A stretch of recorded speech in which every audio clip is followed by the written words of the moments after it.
കഴിഞ്ഞ ദിവസം കേരളത്തെ നടുക്കിയ അതിദാരുണമായൊരു വാർത്തയിലേക്കാണ് പോകുന്നത്. ഒറ്റ മിന്നലിൽ 4 ജീവനുകൾ കഴിഞ്ഞ ദിവസം പൊലിഞ്ഞത് ആശങ്ക ഉണ്ടാക്കുകയാണ്. കേരളത്തിന്റെ ചരിത്രത്തിൽ തന്നെ ആദ്യമായാണ് 4 പേർ ഒറ്റ മിന്നലിൽ മരിക്കുന്നത്. മിന്നൽ മരണങ്ങളിൽ ജാഗ്രത പാലിക്കുക. മലപ്പുറം മങ്കടയിൽ 4 വിദ്യാർത്ഥികളാണ് മിന്നലേറ്റ് മരിച്ചത്. സംസ്ഥാന ദുരന്ത നിവാരണ അതോറിറ്റി പറയുന്ന കണക്കനുസരിച്ച് 2025-26 71 പേരാണ് മിന്നലേറ്റ് മരിച്ചത്.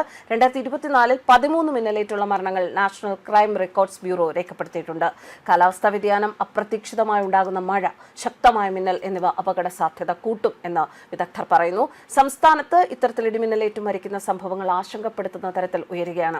സാധാരണ വേനൽക്കാലം അവസാനിക്കുന്നതോടെ കാലവർഷം തുടങ്ങുമ്പോൾ ഒക്കെയാണ് മിന്നൽ ശക്തമാകാറുള്ളത്. ഇത്തവണ ഏപ്രിൽ മെയ് മാസങ്ങളിൽ തന്നെ ശക്തമായ മിന്നലോടുകൂടിയ മഴയാണ് ഉണ്ടായത്. ഉച്ചയ്ക്ക് ശേഷവും വൈകുന്നേരവും മിന്നൽ ശക്തമാകുന്ന പ്രവണതയുണ്ട് എന്ന് കാലാവസ്ഥാ വിദഗ്ധർ പറയുന്നു. മേഘങ്ങൾ തമ്മിലോ മേഘവും ഭൂമിയും തമ്മിലോ ഉണ്ടാകുന്ന വൈദ്യുത ഡിസ്ചാർജാണ് മിന്നലിന് കാരണം. ഇടിമിന്നൽ മുന്നറിയിപ്പുകൾ ലഭിക്കാൻ കേന്ദ്ര കാലാവസ്ഥാ വകുപ്പിന്റെ ദാമിനി പോലുള്ള മൊബൈൽ ആപ്പുകളുണ്ട്. അത് ഉപയോഗിക്കണം. മുന്നറിയിപ്പുകൾ കൃത്യമായി പാലിക്കണം. ചൂട് കുറഞ്ഞു എങ്കിലും നമുക്ക് ഇടിമിന്നലിനോട് കരുതൽ വേണം. മഴയോടൊപ്പം മിന്നലും എത്തുന്നതാണ് അതിനുള്ള കാരണം.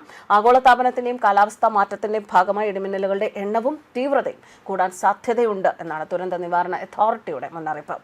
ഒക്ടോബർ നവംബർ കാലത്ത് തുലാവർഷത്തോടൊപ്പവുമാണ് സംസ്ഥാനത്ത് സാധാരണ ഇടിമിന്നൽ ശക്തമാവുക. മിന്നലിൽ സംസ്ഥാനത്ത് വർഷം ശരാശരി 71 പേർ മരിക്കുന്നതായാണ് ഭൗമശാസ്ത്ര പഠന കേന്ദ്രത്തിന്റെ കണക്ക്. മിന്നലേറ്റ് വളർത്തുമൃഗങ്ങൾ ചാകുന്നതും വീടുകൾക്ക് മറ്റ് കൺസ്ട്രക്ഷൻ വർക്കുകൾക്കും വൈദ്യുതോപകരണങ്ങൾക്കുമൊക്കെ നാശമുണ്ടാകുന്നതും പതിവാണ്. വീടും വളർത്തുമൃഗങ്ങളെയും ഇൻഷുർ ചെയ്യുന്നത് വഴി വലിയ നാശനഷ്ടങ്ങൾ ഒഴിവാക്കാനാകും. കാർമേഘം കണ്ടു തുടങ്ങുന്ന സമയം മുതൽ തന്നെ അപകടം ഒഴിവാക്കാൻ മുൻകരുതൽ എടുക്കണം. ഇടിമിന്നൽ എപ്പോഴും ദൃശ്യമാകണമെന്നില്ലാത്തതിനാൽ മുൻകരുതൽ എടുക്കുന്നതിൽ നിന്ന് ഒരിക്കലും നിൽക്കാൻ പാടില്ല.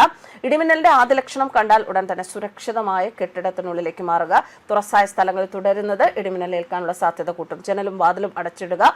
വാതിലിനും ജനലിനും അടുത്ത് നിൽക്കാതിരിക്കുക. കെട്ടിടത്തിനകത്ത് തന്നെ ഇരിക്കുക. പരമാവധി ഭിത്തിയിലോ തറയിലോ സ്പർശിക്കാതിരിക്കാൻ ശ്രദ്ധിക്കുക. ഗൃഹോപകരണങ്ങളുടെ വൈദ്യുത ബന്ധം വിച്ഛേദിക്കുക. വൈദ്യുത ഉപകരണങ്ങളുമായുള്ള സാമീപ്യം ഒഴിവാക്കുക. ടെലിഫോൺ ഉപയോഗിക്കുന്നത് കർശനമായും ഒഴിവാക്കണം. മൊബൈൽ ഫോൺ ഉപയോഗിക്കുന്നതുകൊണ്ട് കുഴപ്പമില്ല എന്നാണ് പറയാറ്. പക്ഷെ അതും വേണ്ട എന്ന് ഞാൻ പറയും. അന്തരീക്ഷം മേഘാവൃതമാണെങ്കിൽ തുറസായ സ്ഥലത്തും ടെറസിലും കളിക്കുന്നത് ഒഴിവാക്കുക. വൃക്ഷങ്ങളുടെ ചുവട്ടിൽ നിൽക്കരുത്. വാഹനങ്ങൾ മരച്ചുവട്ടിൽ പാർക്ക് ചെയ്യരുത്. വാഹനത്തിന് അകത്ത് തന്നെ തുടരുക. കൈകാലുകൾ പുറത്തിടാതിരിക്കുക. സൈക്കിൾ, ബൈക്ക്, ട്രാക്ടർ തുടങ്ങിയ വാഹനങ്ങളിലുള്ള യാത്ര ഒഴിവാക്കുകയും ഇടിമിന്നൽ അവസാനിക്കുന്നതുവരെ സുരക്ഷിതമായ കെട്ടിടത്തിൽ അഭയം തേടുകയും വേണം. മഴക്കാർ കാണുമ്പോൾ തുണികൾ എടുക്കാൻ ടെറസിലേക്കോ മുറ്റത്തേക്കോ ഒക്കെ പോകുന്ന പതിവ് നമ്മുടെ വീട്ടമ്മമാർക്കുണ്ട്. ചെയ്യരുത്. മിന്നൽ സമയം കുളിക്കുന്നത് ഒഴിവാക്കുക. ടാപ്പുകളിൽ നിന്ന് വെള്ളം ശേഖരിക്കുന്നതും ഒഴിവാക്കുക. പൈപ്പിലൂടെ മിന്നൽ മൂലമുള്ള വൈദ്യുതി സഞ്ചരിച്ചേക്കാം. ജലാശയത്തിൽ മീൻ പിടിക്കാനോ കുളിക്കാനോ ഇറങ്ങാൻ പാടില്ല. ഇടിമിന്നലുള്ള സമയത്ത് ബോട്ടിന്റെ ഡെക്കിൽ നിൽക്കരുത്. ചൂണ്ടയിടുന്നതും വലയെറിയുന്നതും നിർത്തിവെക്കണം. പട്ടം പറത്തുന്നത് ഒഴിവാക്കുക. ടെറസിലോ മറ്റ് ഉയരമുള്ള സ്ഥലങ്ങളിലോ വൃക്ഷക്കൊമ്പിലോ ഇരിക്കുന്നത് അപകടകരമാണ്. വളർത്തുമൃഗങ്ങളെ തുറസായ സ്ഥലത്ത് ഈ സമയത്ത് കെട്ടരുത്.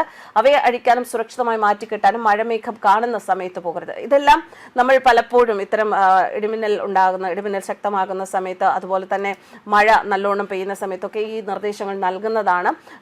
എന്തായാലും ഇത് എപ്പോഴും എല്ലാവരും ഓർമ്മ വയ്ക്കുക. തുറസായ സ്ഥലത്താണ് നിങ്ങളെങ്കിൽ പാദങ്ങൾ ചേർത്ത് വെച്ച് തല കാൽമുട്ടുകൾക്കിടയിൽ പതുക്കി പന്ത് പോലെ ഉരുണ്ടിരിക്കുന്നത് ഒരു നല്ല പോസ്റ്ററാണ്. ഇടിമിന്നലിൽ നിന്ന് സുരക്ഷിതമാക്കാൻ കെട്ടിടങ്ങൾക്ക് മുകളിൽ മിന്നൽ രക്ഷാചാലകം സ്ഥാപിക്കാറുണ്ട്. Search protector ഘടിപ്പിക്കാറുണ്ട്. ഇനി മിന്നലേറ്റാൽ മിന്നലിന്റെ ആഘാതത്താൽ പൊള്ളലേൽക്കുകയോ കാഴ്ചയോ കേൾവിയോ നഷ്ടമാവുകയോ ഹൃദയാഘാതം സംഭവിക്കുകയോ ചെയ്യാം. മിന്നലിന്റെ ആഘാതമേറ്റ ആളുടെ ശരീരത്തിൽ വൈദ്യുത പ്രവാഹം ഉണ്ടാകില്ല. അതിനാൽ പ്രഥമ ശുശ്രൂഷ നൽകാൻ മടിക്കരുത്. ആദ്യത്തെ 30 സെക്കൻഡ് ജീവൻ രക്ഷിക്കാനുള്ള സുവർണ്ണ നിമിഷങ്ങളാണ്. ഉടൻ വൈദ്യസഹായം എത്തിക്കാൻ ശ്രമിക്കുക. ഇടിമിന്നൽ സാധ്യത മനസ്സിലാക്കാൻ കേന്ദ്ര കാലാവസ്ഥാ വകുപ്പ് തയ്യാറാക്കിയ ദാമിനി എന്ന മൊബൈൽ ആപ്ലിക്കേഷൻ ഉപയോഗിക്കാം. അപ്പോൾ നമുക്ക് ഒരു സുരക്ഷിതമായിരിക്കാം. ഇത്ര സമയം മുതൽ അല്ലെങ്കിൽ ഈ സമയത്ത് മഴ പെയ്യാനോ അതോടൊപ്പം മിന്നലുണ്ടാകാനും സാധ്യതയുണ്ട് എന്ന മുന്നറിയിപ്പുകൾ ലഭിക്കുമ്പോൾ കരുതലുകൾ ശക്തമാക്കാൻ നമുക്ക് സാധിക്കും. സുരക്ഷിതരായിരിക്കുക. വീടിനുള്ളിലിരിക്കുക. News desk കർമാൻസ്.